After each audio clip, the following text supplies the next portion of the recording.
अस्सलाम वालेकुम, this is Arham Malik from new world lighting and co. आज आपको LED bulb 12 watt A70 type PVC body में तैयार करना सिखाएंगे कि किस तरीके से आप पीवीसी बॉडी में एलईडी बल्ब तैयार कर सकते हैं। इसके लिए सबसे पहले आपको चाहिए होगा PVC body, heat sink, diffuser, उसके बाद डीओबी, या अगर आप ड्राइवर और चिप इसमें लगाना चाहें तो आपकी मर्ज़ी की ड्राइवर और चिप वो भी आपको प्रोवाइड कर दी जाएगी। उसके बाद उसकी होल्डर बेस कैप जिसको आप कह लें, जिसमें V22 या E27 शामिल है, वो आप लगा सकते हैं।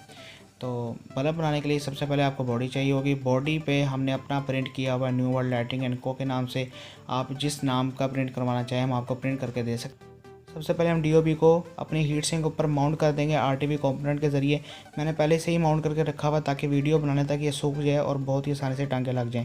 सोल्डरिंग आयरन के ज़रिए हम डीओबी को ऊपर सोल्डरिंग कर लेंगे। अगर आप ड्राइवर और चिप लगाना चाहते हैं तो इसकी वीडियो ऑलरेडी मौजूद है, नीचे डिस्क्रिप्शन में लिंक डाल दूंगा, वहाँ पे जाके वो वीडियो देख लीजिएगा कि ड्राइवर और चिप पीवीसी के अंदर किस तरह लगाते हैं। वो सेम वही प्रोसेस है जो कि आपकी A60 या A70 बॉडी में आपकी डीओबी लगाई जाती है या ड्राइवर चिप लगाई जाती है। इसको फिर आपने बॉडी के अंदर फिक्स कर देना है, बहुत ही आसानी तरीके से फिक्स हो जाएगा। यहाँ पे फिर आपने जो कैप लगाना है, आप कैप लगा लें। B22 लगाना है तो B22 लगा लें, अगर E27 लगाना है तो E27 आप कैप लगा लें।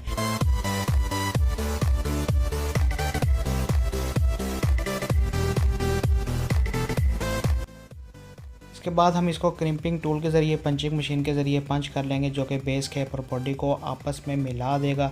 इसके बाद हम इसको सीरीज़ सर्किट में चेक करेंगे। सीरीज़ सर्किट में चेक होने के बाद इसका डिफ्यूज़र लगा दिया जाएगा।